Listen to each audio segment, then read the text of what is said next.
തീരുമാനമാണ്, പെട്ടെന്നുള്ള ഒരു പ്രഖ്യാപനമാണ് ശാന്തകുമാർ. ജൂൺ 19 എന്ന് പറയുന്ന നിലമ്പൂർ ഉപതെരഞ്ഞെടുപ്പ് തീയതി. അപ്പോൾ അതുകൊണ്ട് തന്നെ ഇന്നിപ്പോൾ ഏതെങ്കിലും തരത്തിലുള്ള യോഗങ്ങളോ കാര്യങ്ങളോ ഒക്കെ നടക്കാനുള്ള സാധ്യതയും കൂടുതലായിരിക്കും. എന്തെങ്കിലും വിവരങ്ങൾ വരുന്നുണ്ടോ? എത്താൻ പോകുന്നതേ ഉള്ളൂ. എന്തായാലും ഈ പ്രഖ്യാപനം ഇപ്പോൾ വന്നു കഴിഞ്ഞതേ ഉള്ളൂ. തെരഞ്ഞെടുപ്പുമായി ബന്ധപ്പെട്ടുള്ള പ്രവർത്തനങ്ങളുമായി എല്ലാ മുന്നണികളും, പ്രത്യേകിച്ച് CPM-ഉം കോൺഗ്രസും മുസ്ലിം ലീഗും PV അൻവറിന്റെ തൃണമൂൽ കോൺഗ്രസും എല്ലാം സജീവമായി രംഗത്തുണ്ട്. അവർ ഓരോ ബൂത്തുകൾ തോറുമുള്ള പ്രവർത്തനവുമായി മുന്നോട്ട് പോകുന്നു. ഈ പഹൽഗാം ആക്രമണത്തിന്റെ ഇടയിൽ മാത്രമാണ് അതിനൊരു ചെറിയ തോതിലുള്ള തണുപ്പ് അനുഭവപ്പെട്ടത്. അതിൽ നിന്ന് മാറി ഇപ്പോൾ പ്രഖ്യാപനം വന്നതോടുകൂടി തീർച്ചയായും ഇന്നു മുതൽ തന്നെ അതിനുള്ള എല്ലാ ഒരുക്കങ്ങളും എല്ലാ തയ്യാറെടുപ്പുകളിലേക്കും രാഷ്ട്രീയ പാർട്ടികൾക്ക് പോകേണ്ടി വരും. അതിൽ ഏറ്റവും പ്രധാനപ്പെട്ടത് ഇനിയിപ്പോ ഈ 19-ന് തെരഞ്ഞെടുപ്പ് എന്ന് പറഞ്ഞാൽ നാമനിർദ്ദേശ പത്രിക സമർപ്പിക്കേണ്ട തീയതി വരുന്നത് ജൂൺ 2-ാം തീയതിയാണ്. അപ്പോഴേക്കും പുതിയ സ്ഥാനാർത്ഥികളെ കണ്ടെത്തുക എന്നുള്ളതും ആ സ്ഥാനാർത്ഥി പ്രഖ്യാപനം തർക്കങ്ങളില്ലാതെ സ്ഥാനാർത്ഥി പ്രഖ്യാപിക്കുക എന്നുള്ളതും മുന്നണികൾക്കെല്ലാം പ്രധാനപ്പെട്ടതാണ്. അതായിരിക്കും വരും ദിവസങ്ങളേറെ ചർച്ച ചെയ്യാൻ പോകുന്നത്. അതിൽ ഏറ്റവും പ്രധാനപ്പെട്ടത് കോൺഗ്രസിലാണ് ഈ തർക്കം നേരത്തെ മുതൽ ഉണ്ട് എന്നുള്ള അഭിപ്രായങ്ങൾ ഇല്ലെങ്കിൽ അത്തരം വാർത്തകളെല്ലാം പുറത്തു വരികയും ചെയ്തിരുന്നത്. അത് VS ജോയ് ആണോ ആര്യടൻ ഷൗക്കത്താണോ എന്നുള്ള ചോദ്യം ഉയർന്നിരുന്നു. പരിഗണനയിൽ ആരൊക്കെയാണ് ഈ പാർട്ടികളിലൊക്കെ? പരിഗണനകളിൽ നിലവിൽ ആരൊക്കെയാണ് ശാന്തകുമാർ? UDF-നെ സംബന്ധിച്ചിടത്തോളം തീർച്ചയായും ആര്യടൻ ഷൗക്കത്തിന്റെയും അതുപോലെ തന്നെ DCC പ്രസിഡന്റ് VS ജോയുടെയും പേര് തന്നെയാണ് സജീവ പരിഗണനയിലുള്ളത്. 2 പേരുകൾ മാത്രമാണ് തെരഞ്ഞെടുപ്പ്. ആ 2 പേരുകളിൽ ഒരെണ്ണം കണ്ടെത്തുക എന്നുള്ളത് തന്നെയാണ് UDF-നെ സംബന്ധിച്ചിടത്തോളം അല്ലെങ്കിൽ കോൺഗ്രസിനെ സംബന്ധിച്ചിടത്തോളം ഏറെ പ്രതിസന്ധി ഉണ്ടാക്കുന്നത്. അത് ഏറെ നിർണായകപരമായ തീരുമാനത്തിലേക്ക് പോവുകയും ചെയ്യേണ്ടത്. CPM-നെ സംബന്ധിച്ചിടത്തോളം CPM ഒരു സ്ഥാനാർത്ഥിയെ കൃത്യമായി പ്രഖ്യാപിക്കാൻ അവർ ഇതുവരെയും തയ്യാറായിട്ടുണ്ടായിരുന്നില്ല. സാധ്യത ഉള്ള DYFI ജില്ലാ പ്രസിഡന്റ് ഷബീറിന്റെ പേര് കേൾക്കുന്നു. ഒപ്പം തന്നെ നേരത്തെ മത്സരിച്ച ഒരു ജോസഫ് മാത്യുവിന്റെ പേര് കേൾക്കുന്നു. അത്തരത്തിലുള്ള പ്രധാനപ്പെട്ട നേതാക്കന്മാരുടെ പേരുകളല്ല, പ്രദേശത്തുള്ളവരുടെ പേര് തന്നെ, നിലമ്പൂർ മണ്ഡലത്തിൽ നിന്നുള്ളവരുടെ പേരുകൾ തന്നെയാണ് CPM-ന്റെ ഭാഗത്തുനിന്നും ഉയർന്നു കേൾക്കുന്നത്. ആ രീതിയിലേക്ക് വരും ദിവസങ്ങളിൽ അത് എന്തായാലും കൂടുതൽ ചർച്ചകളിലേക്ക്, കൂടുതൽ തീരുമാനങ്ങളിലേക്ക് പോകാൻ പോകുന്ന വിഷയങ്ങൾ തന്നെയാണ് ചെയ്തു.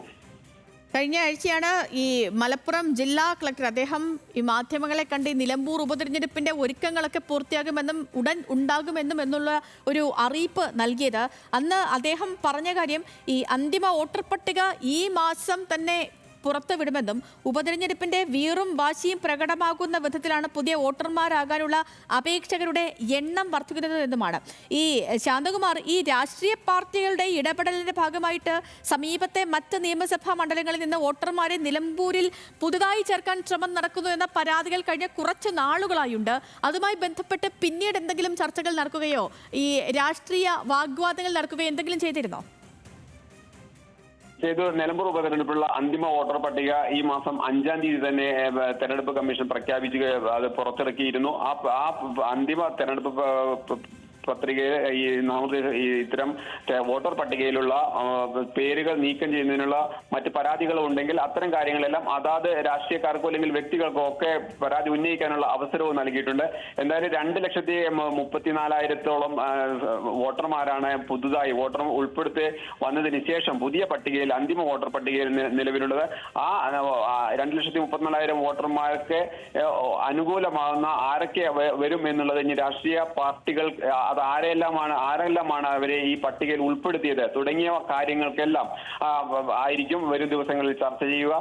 അതേക്കുറിച്ച് വോട്ടർ പട്ടികയിലെ മറ്റ് തടസ്സങ്ങളോ അല്ലെങ്കിൽ ആക്ഷേപങ്ങളോ ഉണ്ടെങ്കിൽ അവയെല്ലാം പരിശോധിക്കാനും പരിഗണിക്കാനും ജില്ലാ ഭരണ നേതൃത്വവും എല്ലാം ഇപ്പോഴും തയ്യാറാണ്. അത്തരം കാര്യങ്ങൾക്കെല്ലാം ഒരു സമയം നേരത്തെ നിശ്ചയിച്ചിട്ടുണ്ട്. ആ സമയപരിധിക്കുള്ളിൽ തന്നെ അവർക്ക് ഇത്തരം കാര്യങ്ങളിലേക്ക് പോകാനും കഴിയും.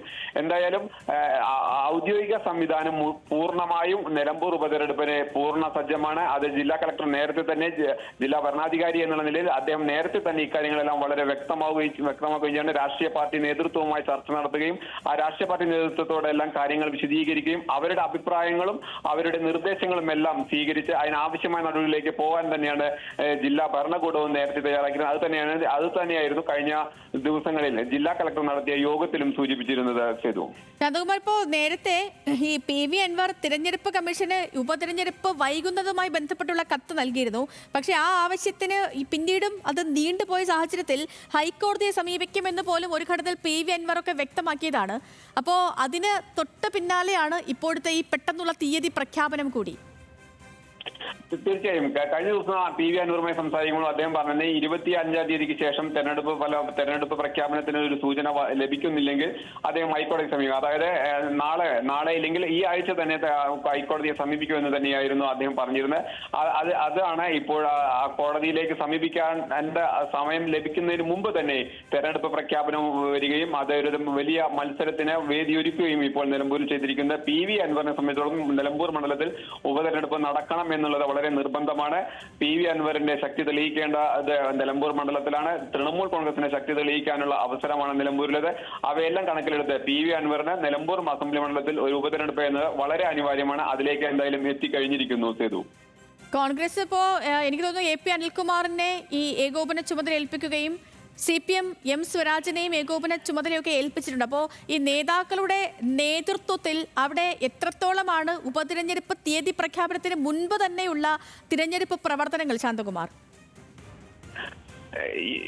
LDF-നെ സംബന്ധിച്ചോളം UDF-നെ സംബന്ധിച്ചോളം തെരഞ്ഞെടുപ്പ് പ്രഖ്യാപനത്തിന് മുമ്പ് അവരുടെ പ്രവർത്തന രീതികൾ വ്യത്യസ്തമായിരുന്നു. അതായത് UDF-ന്റെ ഭാഗത്തു നിന്നുണ്ടായിരുന്ന പഞ്ചായത്ത് തല കൺവെൻഷനുകൾ അവർ പൂർത്തിയാക്കിയിരുന്നു. UDF-ന്റെ കൺവെൻഷനുകൾ ഓരോ പഞ്ചായത്തുകളിലും അവർ കൺവെൻഷൻ പൂർത്തിയാക്കി തെരഞ്ഞെടുപ്പിന് സജ്ജമാകുന്ന സാഹചര്യം ഉണ്ടായിരുന്നു. LDF-നെ സംബന്ധിച്ചോളം LDF-ന്റെ പരമ്പരാഗത രീതി അനുസരിച്ച് തന്നെ അവർ തെരഞ്ഞെടുപ്പിന്റെ ആദ്യഘട്ടത്തിൽ ബൂത്ത് കമ്മിറ്റികൾ ചേരുക, ബൂത്ത് കമ്മിറ്റിക്ക് ഓഫീസുകൾ ഉണ്ടാക്കുക, ഓരോ ബൂത്തുകളിലും ഏകോപനങ്ങൾ സൃഷ്ടിക്കുക എന്നുള്ളതാണ്. അത്തരം കാര്യങ്ങളിൽ LDF-ഉം പൂർണ്ണ സജ്ജമായിരുന്നു. അവരുടെ മുഴുവൻ ബൂത്ത് കമ്മിറ്റികളും സജീവമായി പ്രവർത്തിക്കുന്നുണ്ടായിരുന്നു. വോട്ടർ പട്ടികയിൽ പേര് ചേർത്തവരുടെ ശാന്തകുമാർ, വ്യക്തമാണ്. PV അൻവർ രാജിവെച്ചതിനെ തുടർന്നാണ് നിലമ്പൂരിൽ ഒരു ഉപതെരഞ്ഞെടുപ്പിനെ കളമൊരുങ്ങിയത്. ഇപ്പോൾ നിലമ്പൂർ ഉപതെരഞ്ഞെടുപ്പിന്റെ തീയതികൾ വന്നിരിക്കുന്നു. ജൂൺ 19-ന് ഉപതെരഞ്ഞെടുപ്പ് നടക്കും. ജൂൺ 23-നാകും വോട്ടെണ്ണൽ നടക്കുക. നിലമ്പൂർ ഉൾപ്പെടെ രാജ്യത്തെ 5 നിയമസഭാ മണ്ഡലങ്ങളിലും ജൂൺ 19-ന് ഉപതിരഞ്ഞെടുപ്പ് നടക്കും എന്നുള്ള വിവരമാണ്. ഗസറ്റ് വിജ്ഞാപനം ഈ മാസം 26-നുണ്ടാകും. നിലമ്പൂർ ഉപതെരഞ്ഞെടുപ്പിന്റെ ഒരുക്കങ്ങൾ, വിവരങ്ങൾ ഒക്കെ നൽകുകയായിരുന്നു. ഏറ്റവും ഒടുവിൽ ഇപ്പോൾ അവിടെ നടക്കുന്ന കാര്യങ്ങളൊക്കെ പ്രേക്ഷകരിലേക്ക് എത്തിക്കുകയായിരുന്നു ശാന്തകുമാർ വെള്ളാലത്ത് മലപ്പുറത്ത് നിന്ന്.